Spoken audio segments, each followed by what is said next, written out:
O que você faria se de uma hora para outra perdesse a capacidade de usar as suas habilidades mais poderosas? Para qualquer ninja, isso significaria o fim eterno. Mas para o Orochimaru, apenas um novo obstáculo a ser superado. Quando o Hiruzen Sarutobi ele cerrou seus braços, parecia que o Sennin das cobras estavam acabados, sem poder formar selos de mão. Ele deveria ter se tornado irrelevante no mundo ninja. Certo? Estavam completamente errados. O que poucos percebem é que o Orochimaru nunca confiou apenas em suas mãos para lutar. Ele sempre teve um trunfo escondido, um plano alternativo e uma mente capaz de contornar qualquer limitação. Se você acha que perder os braços significava perder a luta, então subestime o quanto o Orochimaru estava à frente do seu tempo. Ele não apenas continuou a usar o jutsu, mas também encontrou forma de manter sua influência no mundo ninja, sem nunca deixar de ser uma ameaça. Como ele fez isso?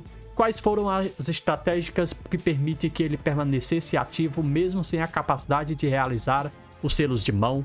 O segredo por trás disso pode mudar a forma como você vê não apenas o Orochimaru, mas toda a lógica no jutsu. Neste vídeo eu vou abordar 3 tópicos diferentes.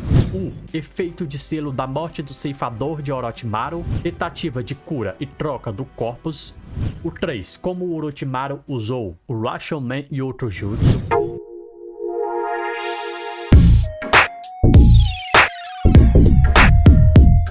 Poucos jutsu carregam um peso tão grande quanto o selo da morte do ceifador, o Hiruzen Sarutobi.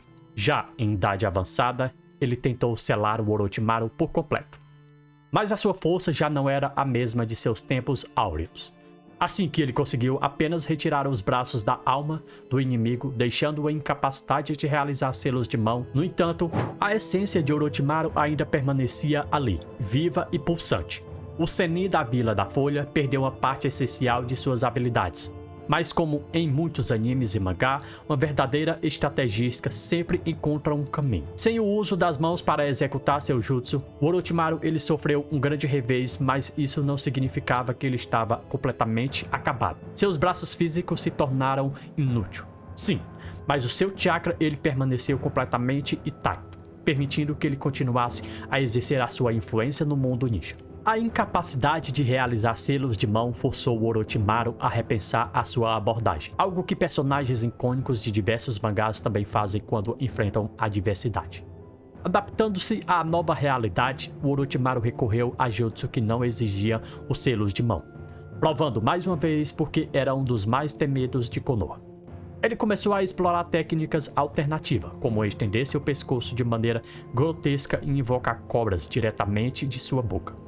Essa resiliência é um traço comum em personagens que recusam a aceitar a derrota, seja em Naruto ou em qualquer outro anime shonen. Mas se há algo que sabemos que o Orochimaru é que ele jamais aceitaria permanecer limitado, e é aí que entra as suas tentativas de recuperação. O impacto desse selo foi mais do que apenas físico. Foi uma grande humilhação para alguém tão obcecado pelo conhecimento e pela imortalidade. O Orochimaru, que sempre acreditou estar acima das limitações humanas, viu-se importante e incapaz de realizar o jutsu complexo como antes. Essa situação lembra aqueles momentos nos mangás em que os personagens arrogantes subestimam o inimigo e pagam um preço bem alto. No entanto, diferente de muitos que caíram em um desespero, o Orochimaru ele não perdeu tempo lamentando. Ele simplesmente usou seu instinto de sobrevivência, falou mais alto. E ele começou a explorar alternativas para contornar essa nova fraqueza. Além de adaptar as suas técnicas, o Orochimaru ele passou a depender mais de seus subordinados como o Kabo para executar certos jutsus. Isso mostra como até os ninjas mais poderosos precisam de aliados em certos momentos. Algo que vemos em diversos animes e mangás. Seu desejo de recuperar completamente as suas habilidades tornou-se uma obsessão e ele sabia que depender apenas de improvisos não seria um grande suficiente. Assim, ele começou a buscar uma solução definitiva para o problema, o que levou a considerar meios ainda mais extremos, como a troca de corpos. O Orochimaru, mesmo limitado, não se concentraria em ser um ninja incompleto. Ele sabia que o corpo humano tinha seus limites, mas a mente e o conhecimento podiam operá-los. Foi então que ele cogitou recorrer a Tsunade, a maior médica ninja da época. Teoricamente, ela poderia curar seus braços físicos, mas o problema era mais profundo. O que havia sido selado não era apenas a carne, mas sim uma parte de sua alma.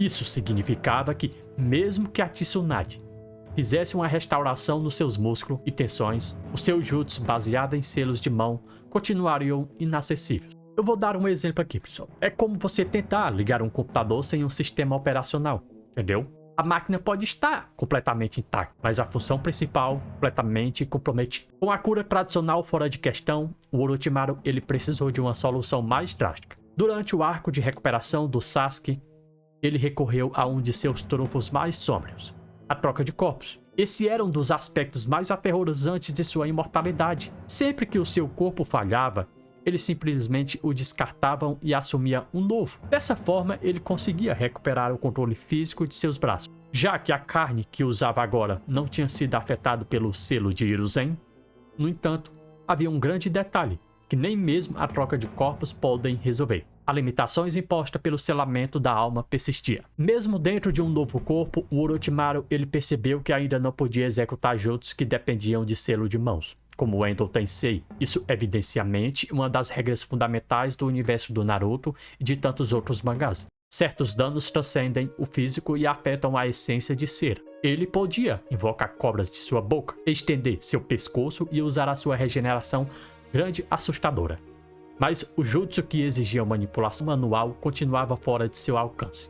Isso o forçou a explorar outras alternativas, e uma delas envolvia a invocação de uma técnica que não dependia de selo de mãos, o Rashomon. Exatamente. A troca de corpos era uma solução temporária, mas não resolvia a raiz do problema, mesmo com um novo recipiente. Orochimaru continuava impossibilitado de usar técnicas avançadas que exigiam o selo de mão. Isso o colocou em uma posição grande e desconfortável, algo raro para alguém tão meticuloso. Seu conhecimento vasto sobre ninjutsu e experiência genética permitia que ele burlasse certas regras de natureza. Mas o selo de Hiruzen provou ser um obstáculo maior do que ele imaginava. Nos animes, pessoal, e no mangá é bem comum nós vermos vilões que subestimam os limites de sua própria existência. E Orochimaru não foi diferente. Ainda assim, ele não desistiu e passou a buscar uma solução mais definitiva para suas condições. Foi aí que ele começou a investir ainda mais em experimentos, não apenas em si mesmo, mas também em seus subordinados, como o Kabuto, o seu braço direito. Ele tornou um elemento-chave nesse processo, estudando maneira de recuperar completamente as habilidades de Orochimaru. A troca de corpos era apenas um paliativo e o verdadeiro objetivo de Sennin era libertar-se completo dessa limitação. A questão era até onde ele estaria disposto a ir para isso. Com cada nova tentativa de curar, ele se aproximava cada vez mais de um método alternativo para executar jutsus poderosos sem depender de selos manuais. Mesmo sem a capacidade de formar selos de mão, o Orochimaru não se deixou limitar. Ele sabia que algumas técnicas exigiam apenas a manipulação do chakra e um pequeno catalisador, como sangue e contato físico. Foi assim que ele conseguiu invocar o Rashomon, o gigantesco barreira defensiva que salvou sua pele em diversas batalhas. Diferente de outros jutsu que exigiam selos completos, Rashomon apenas precisavam de um sacrifício de sangue e um toque da palma da mão no solo. No entanto, mesmo sendo um grande gênio da adaptação, o Orochimaru ele enfrentava sérias limitações. Ele não conseguia mais invocar suas cobras gigantes ou realizar seu famigerado Endo Tensei sem a ajuda de selos de mão. Essa fraqueza foi notada por seus subordinados, especialmente o grande Kabuto, que acabou assumindo um papel ainda mais ativo ao seu lado. Como verdadeiro discípulo, ele passou a preencher as lacunas que o Orochimaru não podia suprir sozinho. O Kabuto, ele determinado a recuperar a glória de Orochimaru, começou a invocar cobras para ele, permitindo que o Sennin mantivesse sua presença ameaçadora no campo de batalha. Mais tarde, o Kabu ele aprimorou suas próprias habilidades, estudando o fundo do Endo Tensei e expandindo os experimentos de Orochimaru. Esse momento simboliza uma transição de poder, algo que vemos mais frequentemente em histórias de anime, onde um discípulo começa a trilhar seu próprio caminho. Mas se tem algo que aprendemos com o Orochimaru é que ele sempre dá um jeito de voltar. Pessoal, se o Orochimaru ele conseguiu se reinventar mesmo após perder algo tão essencial quanto as suas mãos, o que vai impedir de fazer mesmo quando enfrentasse os desafios também, você? No mundo dos ninjas, na vida real, aqueles que não se adaptam ficam para trás. Enquanto muitos veriam o selo de Hiruzen como um fim definitivo, o Orochimaru, completamente diferente, ele enxergou apenas um novo problema a ser resolvido. E você está encarando seus desafios como barreiras intransponíveis e com muita oportunidade para evoluir. O aprendizado aqui vai muito além do Jutsu ou do universo do Naruto. Trata-se de resiliência, estratégia e a capacidade de transformar limitações em novas habilidades. Assim como o Orochimaru, sempre existe um caminho alternativo, uma forma de continuar no jogo. Mas para isso é preciso conhecer, aprender e se desafiar constantemente. Então me diz aí, pessoal, qual é a sua maior limitação hoje e o que você pode fazer para contorná-lo? Se você quer continuar descobrindo os segredos mais fascinantes do mundo dos animes e mangás, inscreva-se no canal e ative as notificações, porque assim como o Orochimaru, conhecimento é poder, e aqui sempre há algo novo para aprender.